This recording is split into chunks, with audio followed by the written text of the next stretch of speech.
Welcome to Seeking Brother Husband, Season 1, Episode 1, season show premiere, and we have some news to get through first. You might have noticed John looks a little different. What's different? Every time I see you. I got new pants. Every time I see you, I'm still shocked as what's happening. A gal in my church has been diagnosed with breast cancer, and they did a fundraiser yesterday where they auctioned off guys shaving their head, their beard, etc. So John is a cue ball for now. Can I tell him how they offended you? How the guy offended you? They had a barber there. A barber came to like help out, and when he's like shaving his head, he's like, and like hits his ears, and John's like, my ears. I got hair in my ears now? I'm that old? I'm that old. I've never noticed, but I told him it's like when women go to get their eyebrows done and the lady's like, you want me to get the mustache too? You're like, excuse me? The mustache too? How dare you? So John's hair will be hopefully coming back. Hopefully. Very quickly. It will be coming back, so with the beard and the mustache. It already looks longer than yesterday. Well, that's how that works. Okay. Additionally, we'd appreciate it if you could watch this video and every other video that we have is monetized like 10 times today, because for those who are on our Patreon, you already know this because we talked about it. Our furnace works. Our furnace now works. Our well is out. And our well's been out for a week. If you watched the Sister Wife recap on Patreon, which comes out early, you already know this. If you watch it on YouTube, you don't know this. But our well went out a week ago on like a Saturday, of course. No water. They came out. There was no power or anything. So they were like, okay, well, it's unbelievably muddy. We can't even get to the wellhead, but we think your well pump is broken. So we're like, fine, fine. They call this morning. They come out. They go, well, the well pump works. And we're like, oh, okay, what does that mean? He's like, oh, well, we're going to check something. So they check something. They go, well, so this, if you don't know, if you live someplace that has water, the well is quite a bit away from us. They put the well wherever the water is, which makes sense.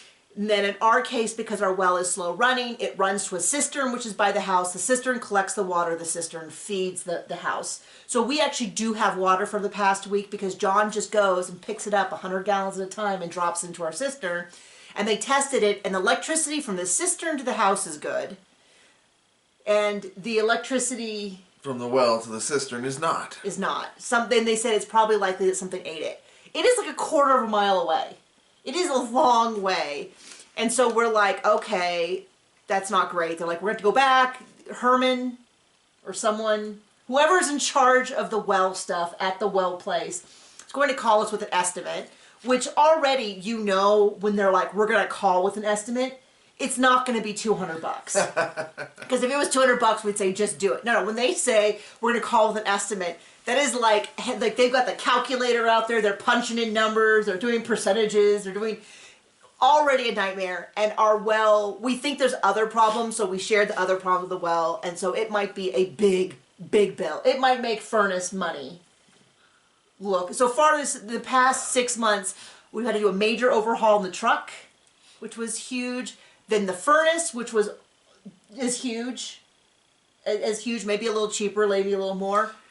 And then now we have this, and so it's like... all that said, join us on OnlyFans. No. Yeah, after we saw that TikTok that said the gal was making $300,000 a month, I was like, well, maybe I don't mind being naked. Let me think into that. Although I don't think we're exactly the look that the OnlyFans fans are looking for. And by the way, if you are here for our Sister Wives recap and you're like, this is not a Sister Wives recap, where is my recap? We have moved the recaps to Thursdays, so what would normally appear today appeared last Thursday. You can go to our channel, you can go to any of the playlists below, and you can click on those and you can watch the latest video, which we really would like you to do. But right now we're going to talk about Seeking Brother Husband. I will never get the name right. I apologize. I do have to say we've had some new people come, and you've probably already written an angry comment at this point, but I will tell you, we've got a couple... We don't care. John doesn't care. Nikki cares immensely and has been thinking about it all week. A number of comments that are like, okay, yeah, but why aren't you guys talking about the show? Why are you talking about yourselves so much? Isn't this about this? Because we're interesting, and the show's not. Okay. I totally get you, but this is what our viewers want. This is what the people who've been with us for 9 years want, and I do not understand it. And it has been 9 years. I mean, it's probably almost been 9 years down to the day that I've been posting these videos. And this is what the people who come want, and they ask. And it's funny because we started out doing 20-minute recaps for 2-hour-long shows.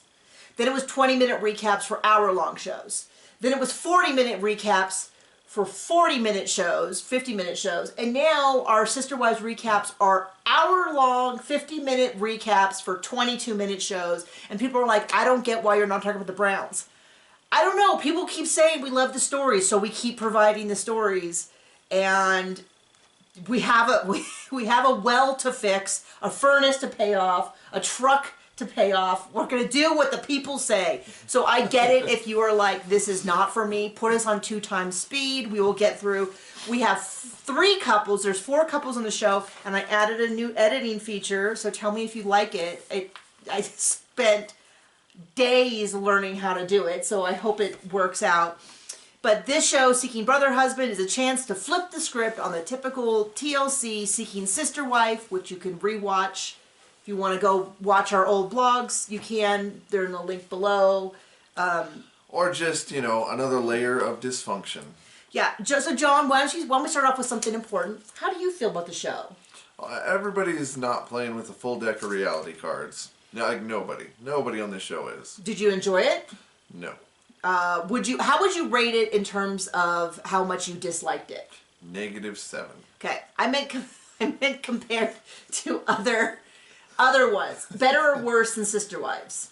Much worse. Okay. Why? So let's jump on that. Why do you like Sister Wives? Okay. There's your first mistake. Sister Wives, at least right now. At least it follows the same people, and they try to have a storyline even though it Sister Wives doesn't work. Yeah, and I mean, there are at least some people that are not trash monsters. Okay, so do you think this is better or worse than Seeking Sister Wife? I would put it about the same. Yeah, I would too. So I am not someone who is like, I am so excited to finally see Turnaround is Fair Play, because, and it's fine if you do, one thing I will not do is ever judge people for watching or enjoying reality shows, because I am in no place to judge. You can like all the people that I hate. You can hate all the people I like. It does not bother me in the least unless you call me names personally, but we are watching an entertainment show, and we are talking about the characters on these shows, okay? And we are much more entertaining. For me, though, this validates that my issues with Seeking Sister Wife is not about just the poor women. It's about the power imbalance and how unfair it is to one partner. I do not want more than one partner. I love John. John is it, no matter how boring he is or exhausting at times. This is what we've signed up for. I am happy with him. I don't even have time. I barely have time for other friends. I know that sounds terrible, but between my coaching work, which I do a ton, and between my writing, I only pretty much have patience for one person, and of course my son and my mother-in-law. I don't have a choice. I love my son, but I barely, after all that is done, I barely have time. I have a couple friends that I text. I have work colleagues. I love those people, but I don't know where dating someone would. I don't even know who has the time. And in this economy, who has the money to date more people? I just don't. It's just I'm thinking about taking a local improv class. I had to plan 4 months ahead. I have a new friend from church who said she would take it with me. So we're kind of planning this out. And it's this whole big, can I handle it? Because it's I don't know how this works out. So anyway, I don't care. I do not judge anyone about how they want to do their dating. It just doesn't seem fair to me when the partner is saying, basically when the partner is saying, I don't want this, and the person's like, you should. If you love me, you will. It just feels a little manipulative. So it's kind of how cheating works. And okay. That's what this is. Yeah, I mean, But we'll get into it. We'll get into it. I know, and we sound like old prudes. If you're in a polyamorous relationship, I kind of go, that's a different thing, because if you're I'm in a polyamorous relationship, everyone gets to do whatever they want, then at least you're okay, everybody's playing by the same rules. I never really liked the polyandry or polygamy where one person gets to do anything they want, and then the rest are like locked into these roles. And if they have any complaints, they're like, "That's jealousy, and you need to work on it." Who do you want to start with? None of them. Should we go saddest couple? That's gonna be a tough one. Who would you vote as the saddest couple? I have an opinion on who I think is saddest.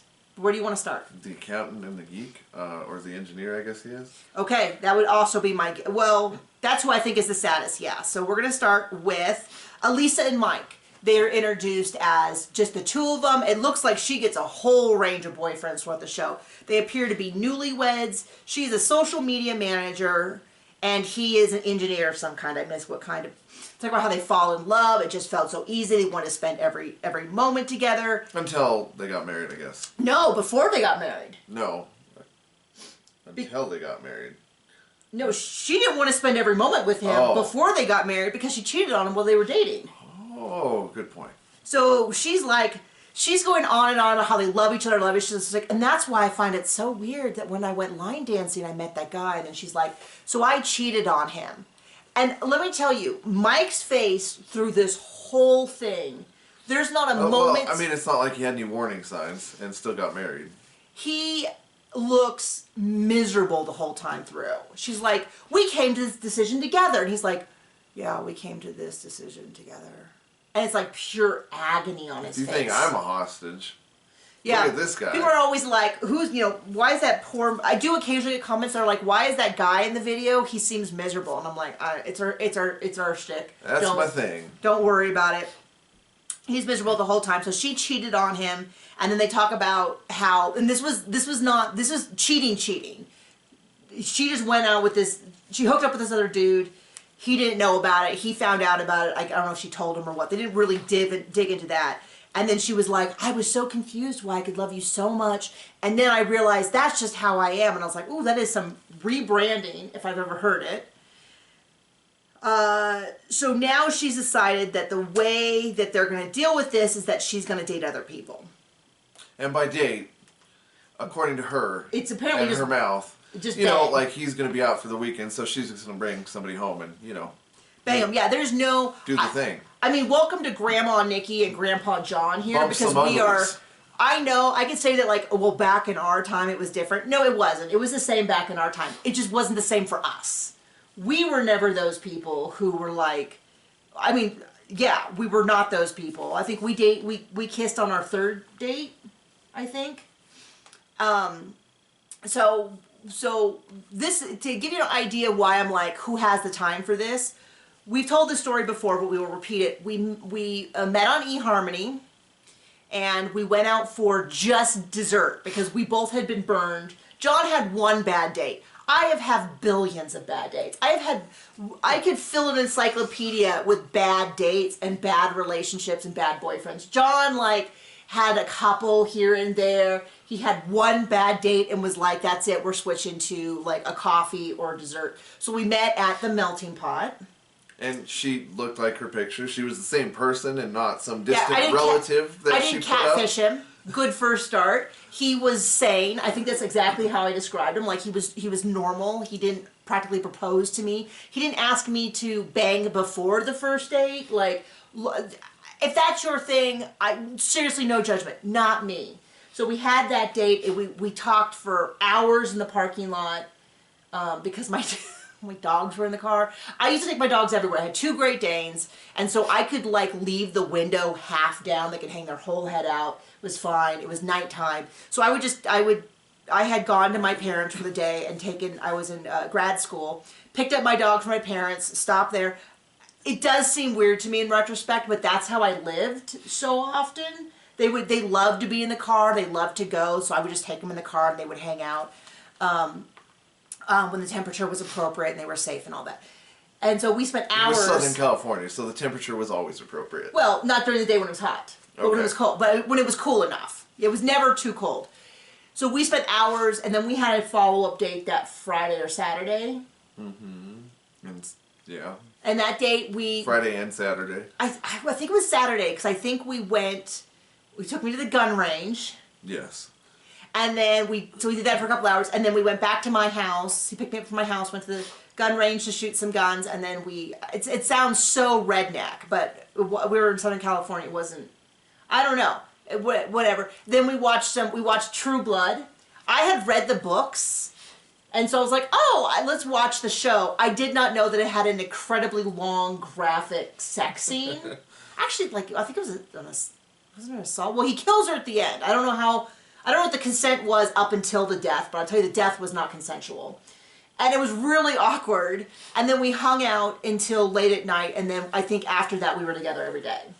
Pretty much. Pretty much. And we have been together every day since. And I would, when I went away to archery tournaments, I was a competitive archer and a coach, he would just moon over me.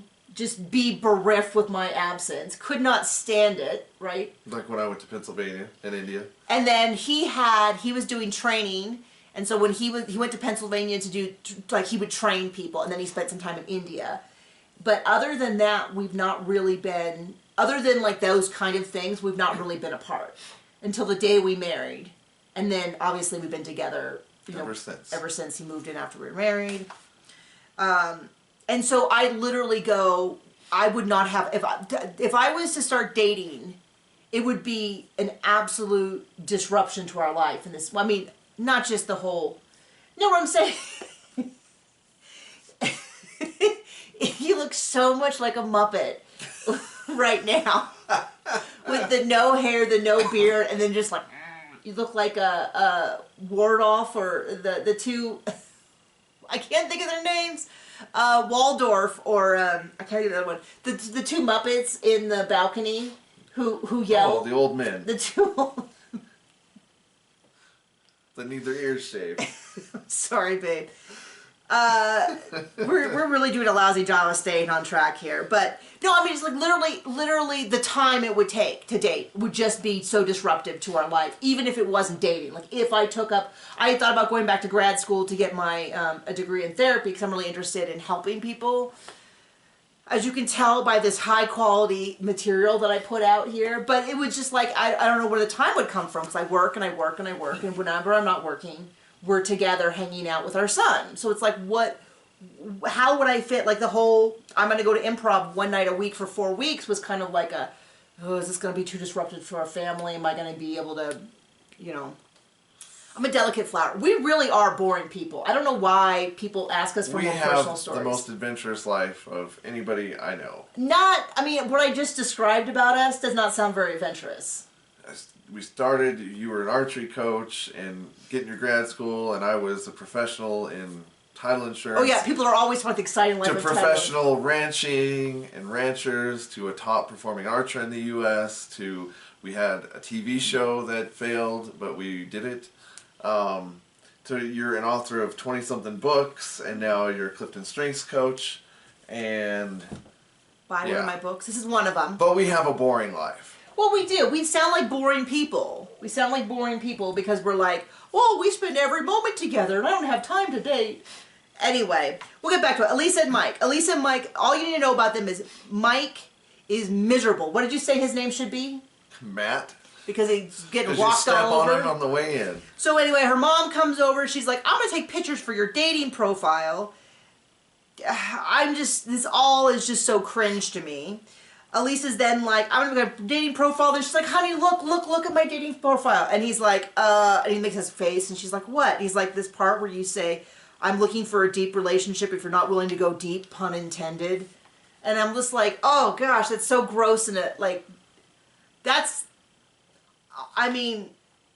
somewhere, some guy is making like an Instagram post about how cringy her profile is, let alone having her husband read it. Man looks miserable. I mean, he really does look like he's going to the guillotine, and she's just bouncing happy. And this is where I'm like, she's like, we made this decision together. And I'm like, yeah, it looks like it. Oh, yeah, it definitely doesn't look like it. I mean, I guess it's not up to her to force him. He looks like Boyle from Brooklyn Nine-Nine. I was like, who does he look like?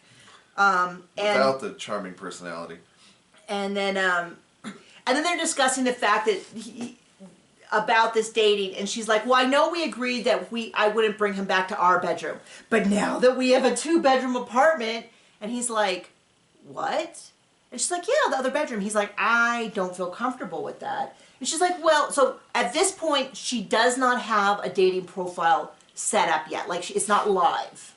And she's like, well, next week, you're going to go to a bachelor party out of town. So, like, if I brought someone back, and I was like, oh, she just wants to bang a bunch of dudes. Like, she just got married. Like, maybe she should have just not locked it down. She should have just dated a lot of people. I know I sound old-fashioned. I know there's a lot of couples who have open relationships. It just does not seem... Which is not what this is. Well, it does not seem like he wants an open relationship. What is it they always say? In every open relationship, there's the one who wants it and the one who is forced to go along with it. And it's like, I'm not saying they both have to be sexually active, because that is not what I'm pushing for. It seems so clear to me, as someone who has never met the guy, that he is not happy with this decision. And that this is sort of a, like, if you want to keep her, this is what you're going to have to do. And it seems wildly unhealthy. And maybe this is why I shouldn't be a therapist, because I would be like, this is bad for you. And that is not what a therapist is supposed to do, as far as I know. It's not what my therapist has ever done, although I've never come to them with this kind of problem, so maybe they would feel differently.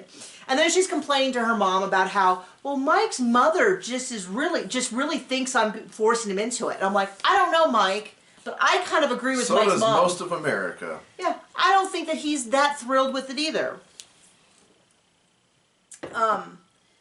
Yeah, that's Mike. He's miserable. He looks like someone just told him his cat has cancer. Or he has cancer. But him and his cat have cancer. And only one of them can live. And it's not... he just picked a bad mate. So that doesn't seem like that's going too well for him. How about the next couple? Who do you think is the... I have an opinion on who's less... Ooh, that's actually really tough. Because the other two couples that we saw this episode, there was one couple, Shara, Patrick, and Noble, who...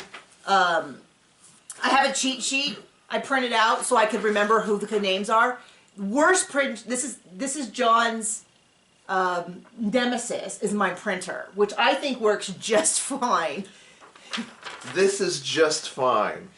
This is a bad example. So I have a cheat sheet. This is a prime example. So Chara, Patrick, and Noble, we did not meet this week. We saw them in the previews. We saw them in the coming up, but they are not in this episode. So we have two other couples, and they are pretty much in a tie. They have almost the same dynamic.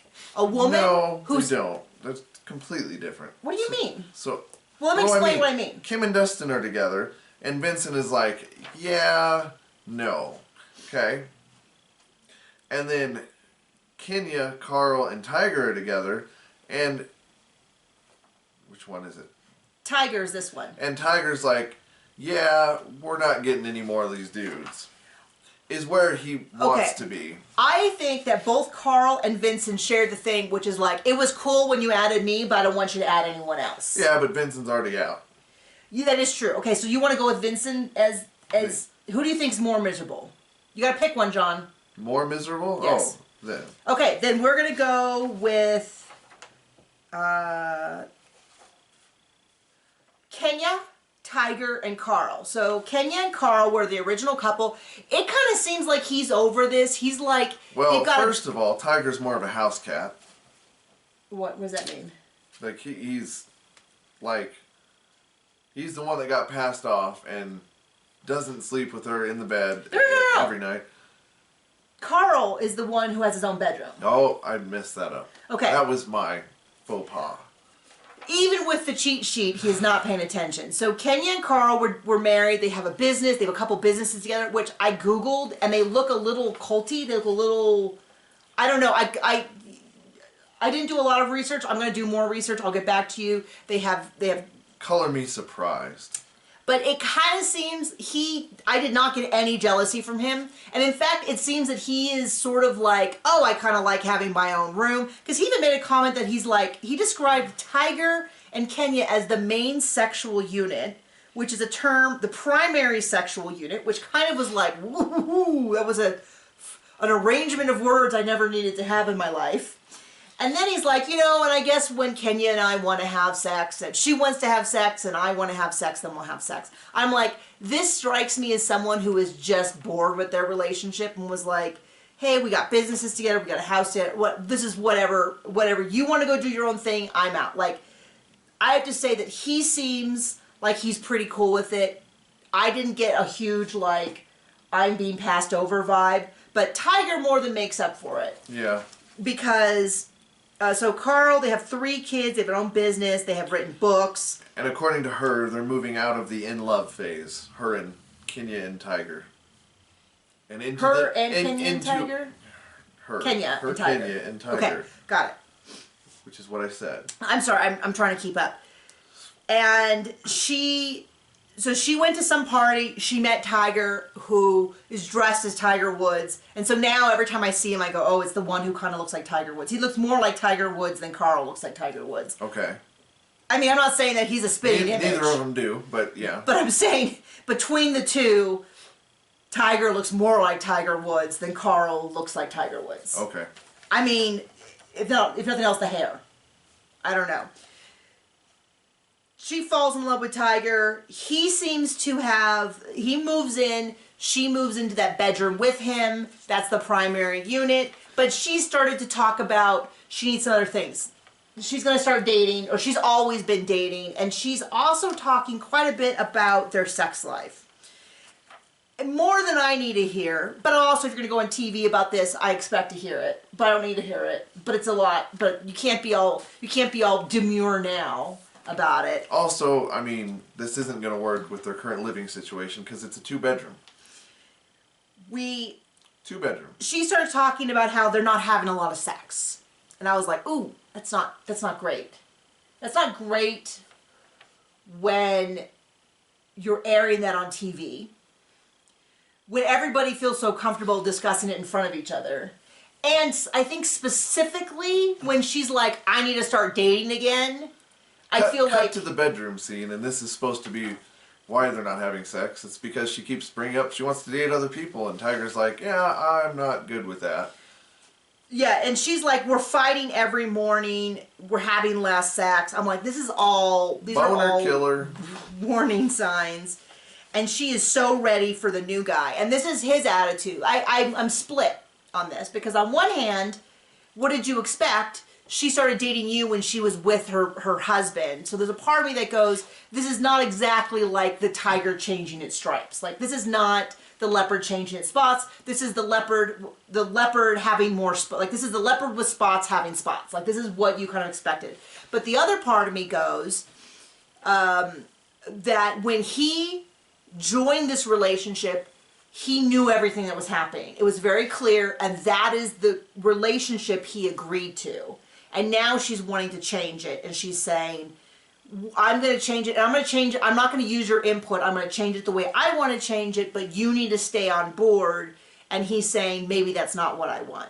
And I do think that's incredibly there's no part of me that says that's unfair for him to say, yeah, I'm outie. This is not what I signed up for. This is not what I wanted. Right? Yep. So I get that. He clearly... Carl does not seem to care. We didn't really see a whole lot of him, other than she kind of brings him in to mediate.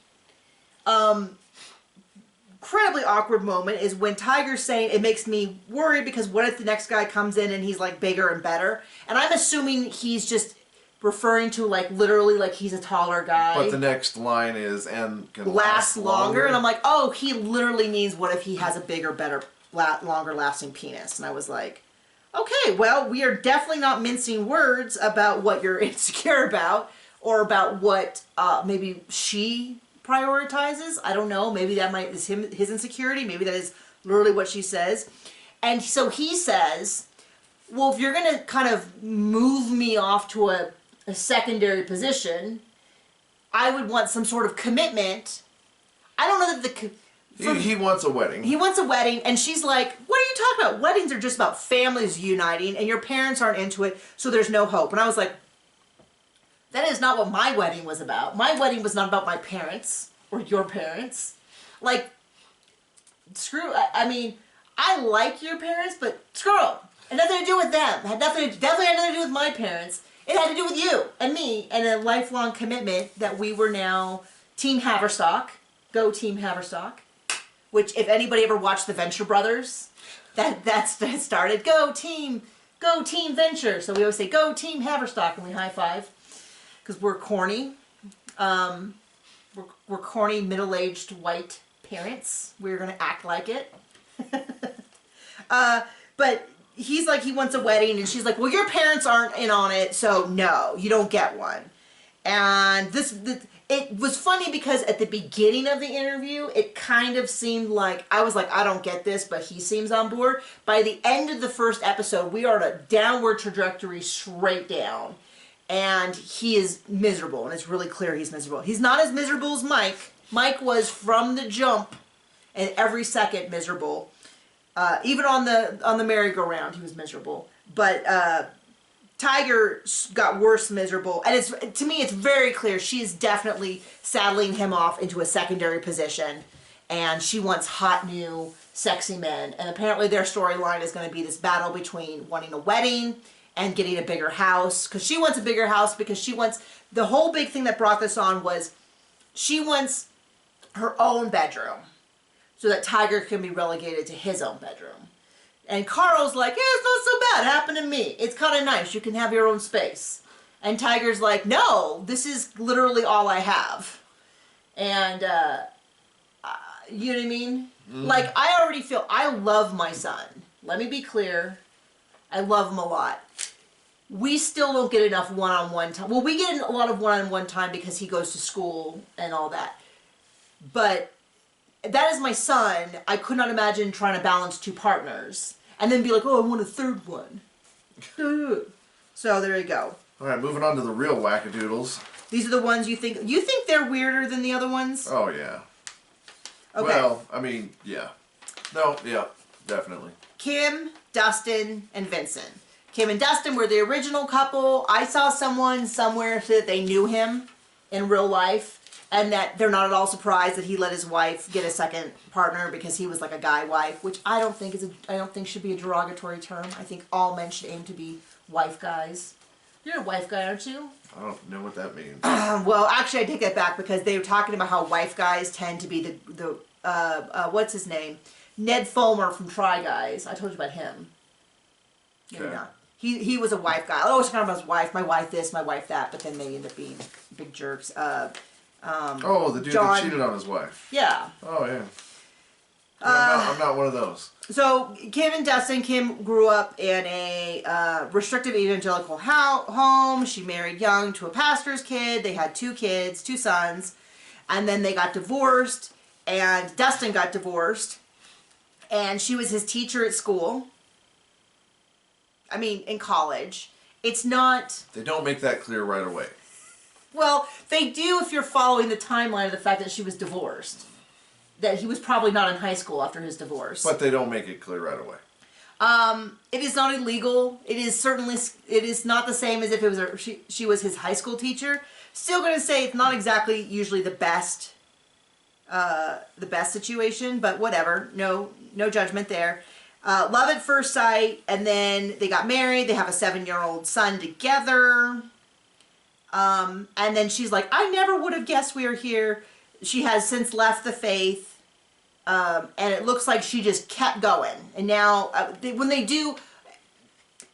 talk about how they've always wanted to help each other to a higher level of sensuality and sexuality, I was a little like, okay, let me sit down.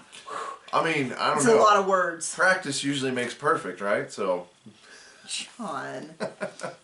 And then. She just wants to change partners. So Vinson is her first boyfriend since they decided to go open. I'll say Dustin seems pretty chill. I would say was. As of the time of that filming was, I think.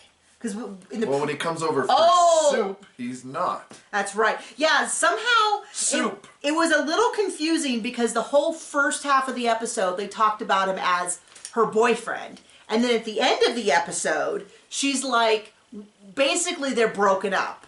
And he's coming over to visit. And I was like, how far apart were these? I think this was a case, this has happened several times on Seeking Sister Wife, which is where the couple signs up for the show, and then before they start filming, they break up, and then the actual show is like them trying it again because now they get paid. Or maybe it's a foreshadowing to when this show gets canceled.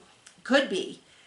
So the whole first half, they're talking about how Vinson is her first boyfriend. Vinson has kids. They genuinely love Kim. Everyone's great. Everyone's happy. You know, he talks about how she could see him without shame and guilt. And I'm not going to say, my first thought was like, well, what did he do? But then my second thought was like, a lot of people struggle with shame and guilt, not because they've done something wrong, but because of childhood trauma or because personality type. Yeah, religious trauma. Like, it could be many, many things. So I'm not going to assume. That was a joke. What? It was just, somebody's going to get their pants in a wad. Well, no, I mean, religious trauma is real. I mean, it happens. It happens. Anyway. I have plenty of guilt from evangelical bringing up, so it's fair. I stand behind it. But, and then like, oh, she's so great, she's so wonderful, and then a commercial break happened, and when they come back, they're like, Vincent's coming over to talk because to see if we want to date or to try to date again. If we could date or try to date again. That's the quote I wrote down. And that's what she said, but what she meant is if she can lock him down so she can go around and date more with other partners. So I had to stop it. And I was like, what does she mean if we could date? Aren't they dating? And John's like, it doesn't sound like they're dating now. And I had to like rewind it and listen again because they really snuck it in that somewhere between their introduction as a couple and when we get to this point, that they are no longer dating. And so then we get the juice, which is that they stepped back because she was like, I want to date more people. And once again, that's why I said that this dynamic between what's happening with them and what's happening with Kenya, Carl, and Tiger are so similar, is that these second dudes came in and were like, okay, this is unusual, but I see the dynamic, I'm okay with it, I'll try it. And then when she's like, yeah, I'm going to get me 5 more guys, according to the preview, I mean, we saw her with at least 5 or 6 guys, that they were like, well, this is a little different. I thought we were going to have this committed relationship and try to deepen these relationships. And she's like, no, baby, I'm collecting them left and right. You know, all of that. That he is not thrilled with it. And he's like, I don't know where I fit in. And I'm like... Vincent, because the masseuse... Dustin... seems fine with everything. Yeah, Dustin's like, whatever, baby. Like, he's just so super chill. We barely see him now. I don't know if he will feel that way when she is constantly out and about. I kind of wonder if some of these relationships have just sort of run their natural progression and they're like, we're still buddies. But I don't know. I clearly don't understand it. And it was funny because on this Reddit this morning I saw a thread. And if you're on Reddit, you probably know exactly what thread I mean. Where a gal's like, this is not how it really is. This is not how it really is to when a woman has multiple partners. I'm like, oh, you almost don't like say. It's on a TV show. Oh, you say reality TV is not it's like, next you're going to tell me. On a channel that's not known for honest editing. Well, it's like you're telling me that Vanderpump Rules isn't how a typical bar is. It's not? You're going to tell me that The Real Housewives of New York isn't how a typical group of friends are in... Next, you're going to tell me... Jersey Shore wasn't real. Jersey Shore isn't what every New Jersey girl experiences. Like, yeah, we get it. I know. I'm not going to TLC to find out how real polyandry couples look. Like, I get why they're mad, because... when you watch stuff on TV, we're always like, that's not true. They wouldn't use that kind of gun. That's not how you hold a bow. Killing knife. Yeah, I think we said that before, but we watched a show and they're like, it wasn't just a knife, it was a killing knife. And it's like, or no one carries... I don't know, the way I describe killing knives is any knife that's killed somebody. Oh my gosh, we've been watching CSI Vegas. Joe Kinda feels differently. Oh man. We were watching CSI Vegas. I love it. I mean, but it's a fantasy show. But it's essentially a superhero show. Everyone can do everything. They've got a limitless, everything is... limitless budget, limitless technology, everything's instant. They're all hooking up behind the scenes. I think I told this story, which is I was a technical advisor on CSI Miami. who did you hook up with there? No one. Although the gal, the little cute one with the accent, who I think was in the show the entire run, told me to hurry up and have babies. Because she had just had a baby and she's like, it's the best. If it was that easy. Yeah, I know. If only it was that easy. I was like, great. I'm trying. I'm so excited. 7 years later. So Vinson is not excited. He's already 1 foot. Well, he's not 1 foot at the door. He is literally on the other side of the door. And for the show, she's trying to get him to come back in. For the show, he'll have soup. Yeah, so they invite him over for soup. I don't know why the soup part was so funny to me. Did that strike you as funny? They're like, I mean, yeah, it was, yes. I can just picture them going, no, so what do you invite when you're trying to get the extra guy to commit to a relationship while the girl goes and bangs about a dozen other guys? What do you think? Do you think paella? Do you think soup?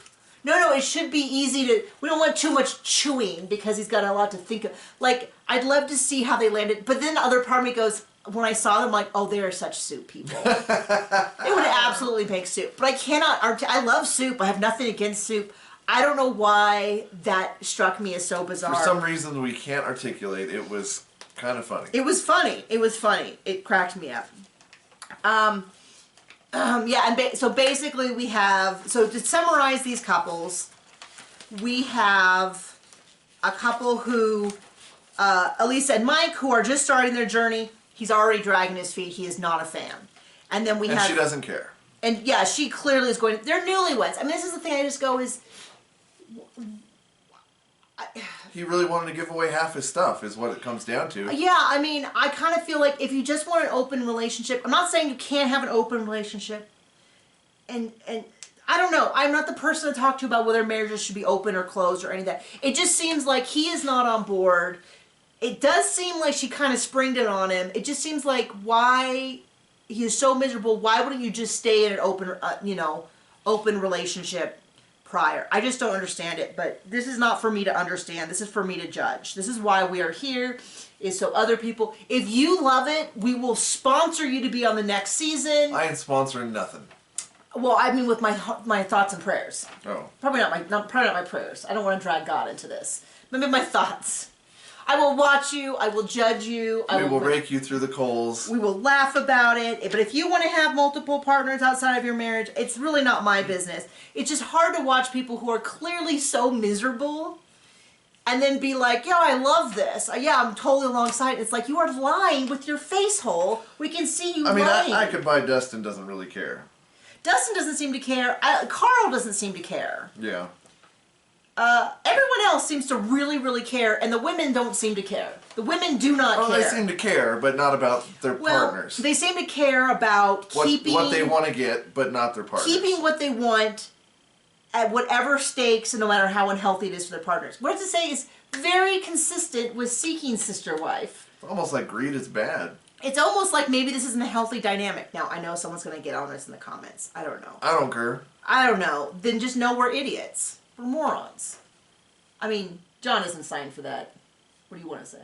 I don't care. Okay, but there it is. That's the season. You don't have to watch the show. Just come and watch us. That's not the season. That's the first episode. Oh, sorry. And we're done. And that's not a wrap.